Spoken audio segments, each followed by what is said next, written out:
Do you own an Aston Martin Vantage DB9? Got the small flip out screen at the top with an antiquated navigation. Well, keep watching this video. We upgrade it to have a HD screen and wireless Apple CarPlay and Android Auto.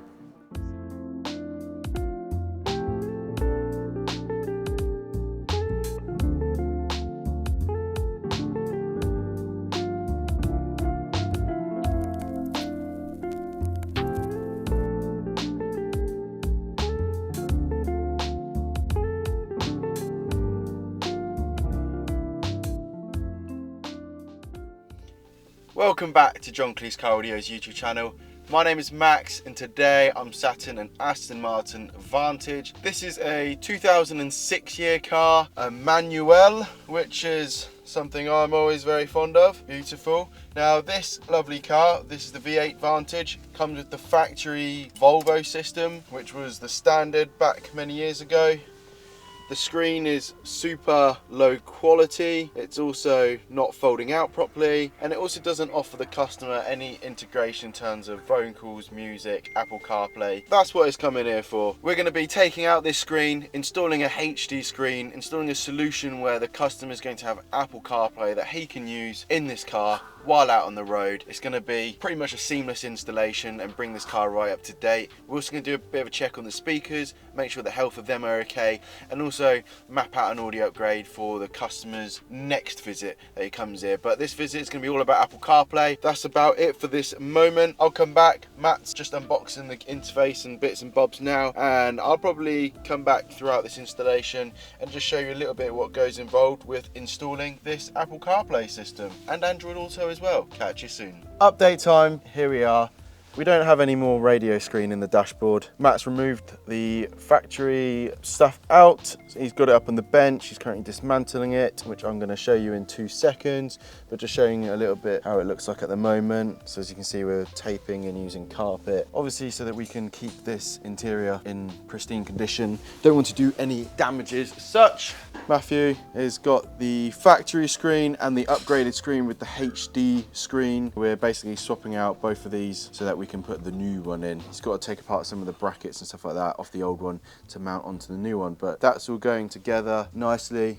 We're now at the end of the installation. We now have a screen with Apple CarPlay, and the screen also folds out now, which it didn't before, which is quite a common problem on these screens actually. We now have a HD screen fitted into here, a lot nicer system to use. We've got Apple CarPlay and Android Auto. That's all working wirelessly. This system looks wicked on there. That's really nice and crisp. How do you control it, may you ask, because that's a long reach up there. Inside here, we have our controller. That's a little rotary controller which is going to control the system. There's like basically a 3D printed ashtray which goes inside this part here, so we take out the old one, put in a new one, which allows space for us to have this controller in here. You can just use this controller, quite easy to use from this position here. You can navigate yourself around the Apple CarPlay. This screen, if you can't really tell, it's great quality. If I go into Google Maps, get it on this satellite image, you can see we've got a lot of nice colors and stuff like that. Yeah, it works really well. Apple CarPlay, you probably already know what Apple CarPlay is if you're watching this video, but it's basically a way of integrating your phone into a car system, which is going to make your life a lot easier for making phone calls, sending messages, navigating, and playing your music as well. And of course, there's Apple CarPlay for Apple users, and there's also Android Auto for the Android people that also obviously want to have the same integration.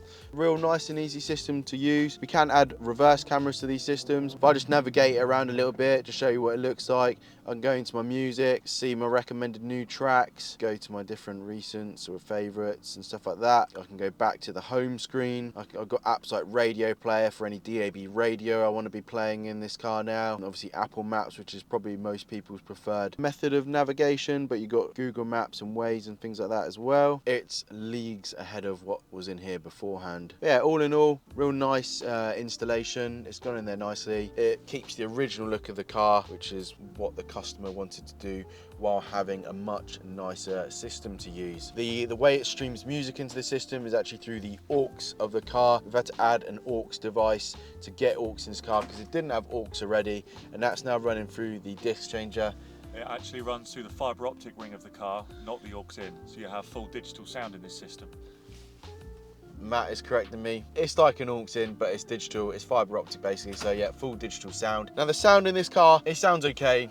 We got music, we got phone calls. It's not that exciting though. I know the customer is also planning on bringing this car back into us in the future for a full sound upgrade, where we're going to upgrade the speakers, add amplifiers, upgrade the subwoofer. There'll probably be another video to come on this particular car in the future on doing the sound upgrade, but first thing first, customer wanted to get the integration right and he wanted Apple CarPlay, and this, in my opinion, is the best solution for it. This is John Kleis Car Audio. If you've got a vehicle that you want to upgrade to have Apple CarPlay, Android Auto, reverse camera, security, audio, do get in contact with us and we can create a solution for you. Many thanks for watching this video. Remember to like and subscribe, and we'll see you in the next one. Thanks for watching.